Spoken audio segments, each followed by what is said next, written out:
సోదరులు పవన్ కళ్యాణ్ గారికి కూడా మాట్లాడవలసిగా కోరుతున్నానండి.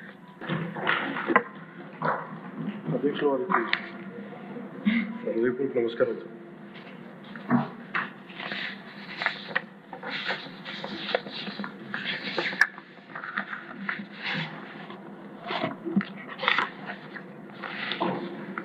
గవర్నర్ గారి ప్రసంగానికి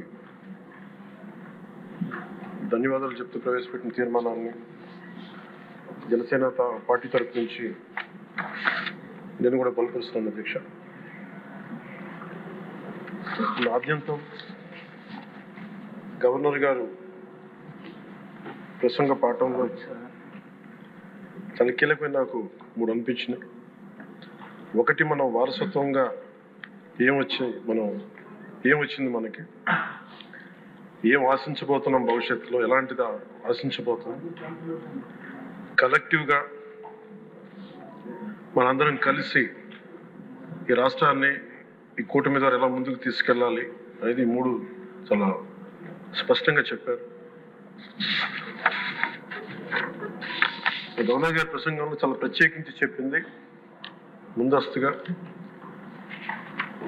ఆంధ్రప్రదేశ్ రాష్ట్రం ఏర్పడటానికి పొట్టి శ్రీరాములు గారి త్యాగ ఫలితం, తద్వారా భాషా ప్రయుక్త రాష్ట్రాలే ఏర్పాటు కావటం. అలాగే దానికి ఇంకొకటి నాకు అనిపిస్తుంది అధ్యక్ష, పింగళి వెంకయ్య గారు కూడా అంటే ముఖ్యంగా ఆంధ్రప్రదేశ్ నుంచి వచ్చిన పొట్టి శ్రీరాములు గారు కానీ, మువ్వెన్నెల జెండాను రూపొందించిన పింగళి వెంకయ్య గారు కానీ దేశాన్ని ప్రభావితం చేసే స్థాయి వ్యక్తులు. ఒకరి త్యాగం వల్ల భాషా ప్రయుక్త రాష్ట్రాలు ఏర్పడితే ఇంకొకరి రూపకల్పన వల్ల దేశానికి జెండా వచ్చింది. ఇలాంటి గొప్ప మహానుభావులు పుట్టిన నేల. దామోదరం సంజీవి గారు లాంటి మహానుభావులు సంస్కరణలు తీసుకోవాలి, అలాంటి వారి గొప్ప సంస్కరణలు తీసుకొచ్చిన నేల ఇది.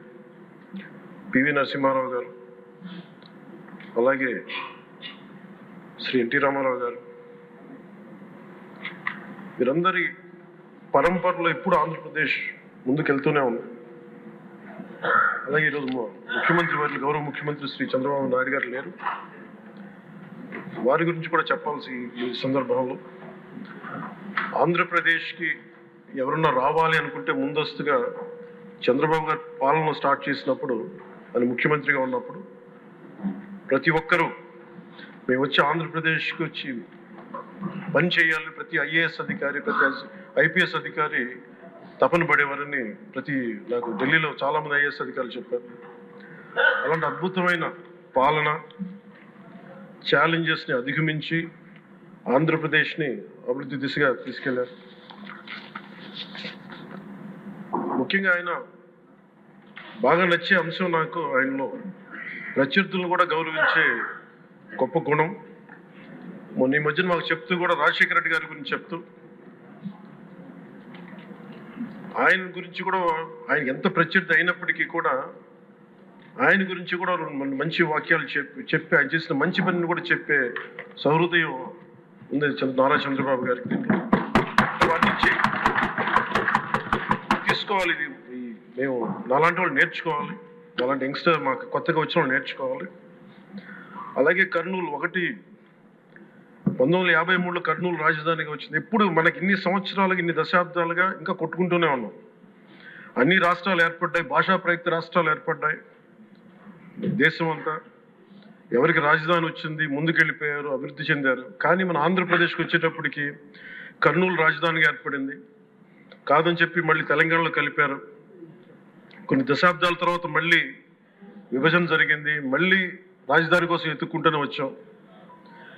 కింద మీద పడి 14 నుంచి 19 చాలా కష్టంతో ఒక రాజధానిని అత్యంత ఖర్చుతోటి నిర్మించే దశలో ఉండగా పరిస్థితుల్లో అనుకూలించగా గత ప్రభుత్వం వచ్చింది. వాళ్ళు 3 రాజధానులు తీసుకొచ్చారు. ఎప్పుడు కూడా ఇన్ని సంవత్సరాలు, ఇన్ని దశాబ్దాలుగా మనకు స్థిరమైన రాజధాని అనేది ఒకటి లేదు. అది బేసిక్గా అది కేంద్ర బిందు ఒక అభివృద్ధికి, ఒక రాష్ట్రానికి. ఈసారి మటుకు చంద్రబాబు గారి ఆధ్వర్యంలో, గౌరవ ముఖ్యమంత్రి చంద్రబాబు గారి ఆధ్వర్యంలో ఇంకెప్పటికీ భవిష్యత్తు తరాలు ఇంకెప్పుడు ఏది రాజధాని, ఒక రాజధాని రెండా కాకుండా అమరావతి రాజధానిగా ఉండాలి, ముందుకు తీసుకెళ్ళాలి. దానికి మేమందరం సహకరిస్తామని ఈ సందర్భంగా మీకు తెలియజేసుకోవాలి అధ్యక్ష.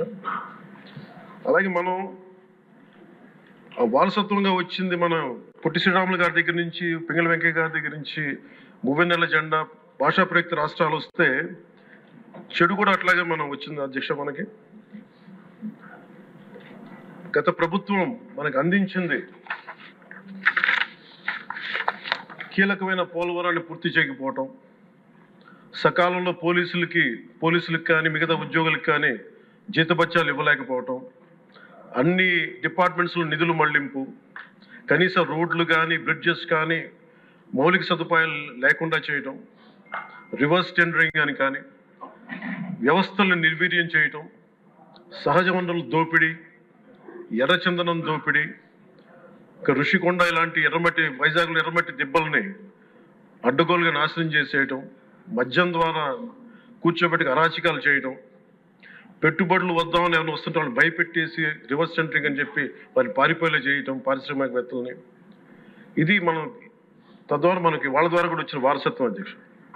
వీటన్నిటిని అధిగమించి ఎలా ముందుకెళ్ళాలి, ఏ స్థాయిలో వెళ్ళాలి అనేది నేను మొన్న ఎలక్షన్ ముందు కూడా మా సహచరులందరికీ కూడా చెప్పాను, ప్రతిసారి ప్రజలందరికీ కూడా తెలియజేశాను. ఒక సుదీర్ఘమైన అనుభవం నాయకులు ఈ రాష్ట్రానికి చాలా అవసరం. దేశంలో కూడా ఇంకెవ్వరికి రాని పరిస్థితి మన రాష్ట్రానికి వచ్చింది. మనస్ఫూర్తిగా నేను అంతకుముందు ఏమి చెప్పాను, ఈ రోజు కూడా అదే చెప్తున్నా అధ్యక్ష. 4 దశాబ్దాల సుదీర్ఘ అనుభవం ఉన్న శ్రీ గౌరవ ముఖ్యమంత్రి శ్రీ నారా చంద్రబాబు నాయుడు గారి అధ్యక్షతన, ఆయన లీడర్షిప్ కింద మేమందరం నేర్చుకొని, నాలాంటి వాడుగా నేర్చుకొని కింద పనిచేయడానికి, రాష్ట్రాన్ని అభివృద్ధి వైపు పయనం చేసేలా ముందుకెళ్ళడానికి సంసిద్ధంగా ఉన్నాం. మేము దాన్ని కట్టుబడి ఉన్నాం. ముఖ్యంగా లా అండ్ ఆర్డర్ చాలా క్షీణించిపోయింది. ఈ లా అండ్ ఆర్డర్ విషయంలో చూస్తే సాక్షాత్తు గౌరవ ముఖ్యమంత్రి గారిని దాదాపు అకారణంగా అన్యాయంగా 53 రోజులు ఆయన్ని ఒక ఫాల్స్ కేసులు పెట్టి జైల్లో పెట్టారు. అలాగే అధ్యక్ష, మీరు కూడా గతంలో మిమ్మల్ని కూడా ఎంత వేధించారో మా అందరికీ తెలుసు, సభ్యులందరికీ తెలుసు.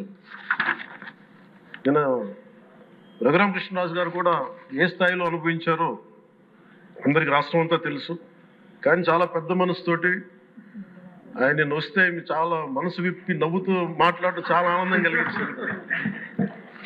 మీ నుంచి మేము నేర్చుకోవాలి. ఎంత అంటే దాడి చేసిన, హాని చేసిన మీ పెద్ద మనసుకి సభాముఖం మీ అందరికీ మీకు ప్రత్యేకించి మీకు ధన్యవాదాలు చెప్తాను. మీ అందరి నుంచి మీ నుంచి స్ఫూర్తి తీసుకుంటాం. మీ నుంచి అంటే తిట్లు తిన్నా కానీ, దెబ్బ తిన్నా కానీ ఎంత సౌహృదయతో ఉండాలనేది మీరు చూపించారు. ఇంకొక యాంగిల్లో శ్రీ నారా చంద్రబాబు నాయుడు గారు నిన్న కూడా చెప్తా ఉన్నారు, వాళ్ళు మన మీద దాడులు చేశారు కదా అని చెప్పి ఈ రోజు మనకు 164 సభ్యులు ఉన్నారని చెప్పేసి, 21 మంది పార్లమెంట్ సభ్యులు ఉన్నారని చెప్పి మనం కూడా అలా చేయడం సహేతుకం కాదు. చాలా మనం యాజ్ పర్ సిస్టమే వెళ్ళాలి.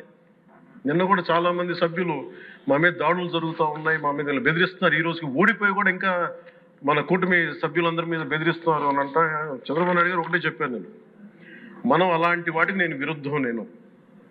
మీరు అలా కనుక కాదు, సిస్టమ్ని కాదని కనుక మీరు చేస్తే మీరు నాకు దూరం అవుతారని చెప్పి చాలా స్పష్టంగా చెప్పారు. అది నాకు కూడా చెప్పారు, అది మీకు కూడా వర్తిస్తుందని చెప్పి ఖచ్చితంగా చంద్రబాబు గారు చెప్తున్నాను. ఈ దృష్టిలో ఖచ్చితంగా దాన్ని ఒళ్ళు దగ్గర పెట్టుకుని మేమందరం ఉంటాం sir. Will take your guidance very seriously and committedly sir.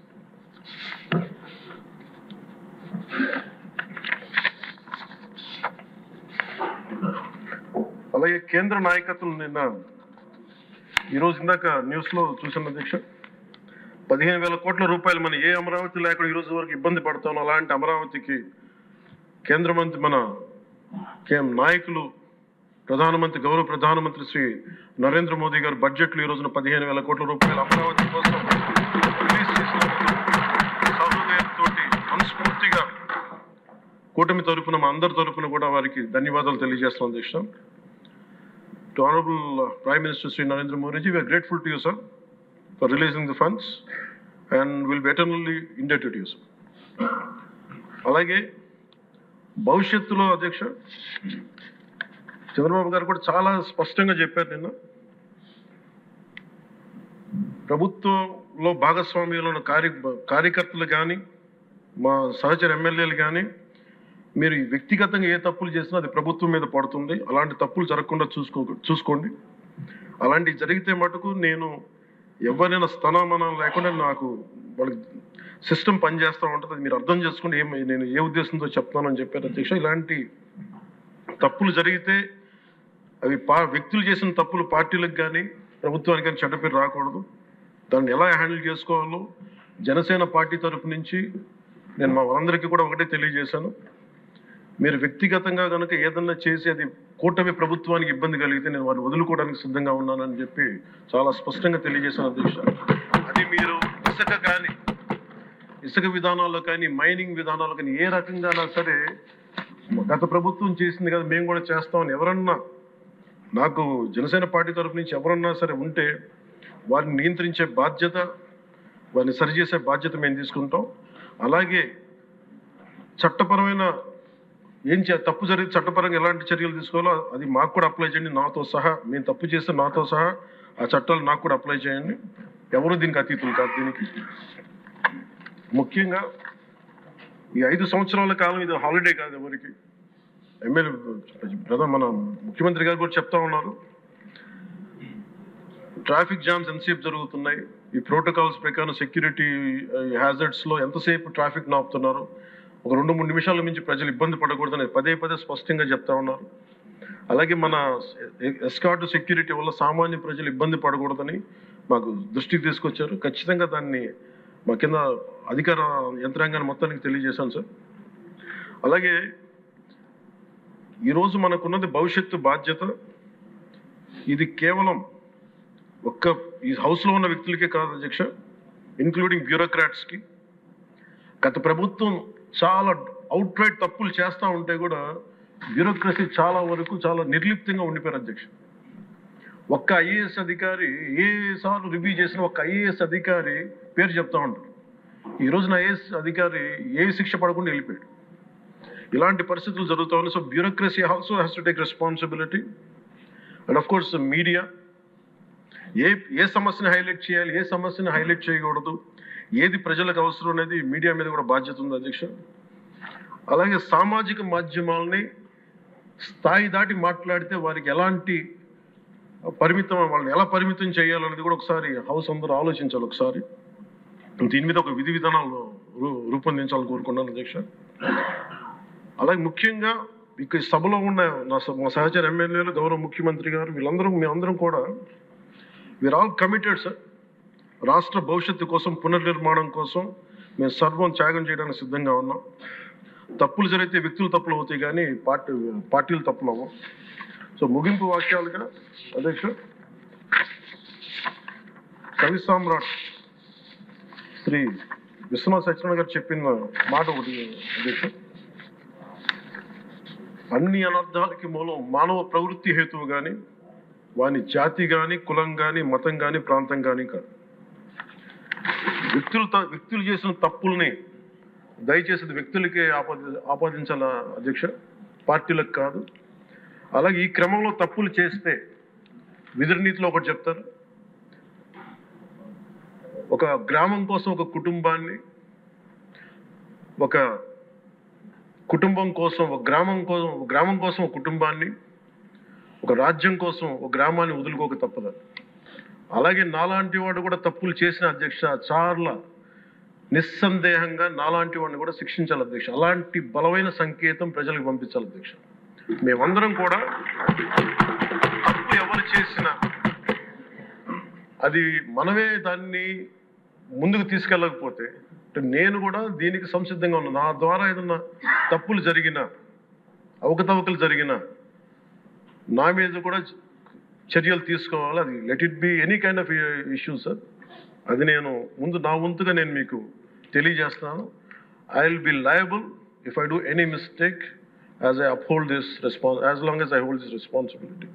అందుకని అందరం కూడా మేము దీన్ని స్ఫూర్తిగా తీసుకొని గౌరవ ముఖ్యమంత్రి శ్రీ చంద్రబాబు గారికి మీ అపారమైన అనుభవం రాష్ట్రానికి చాలా అవసరం.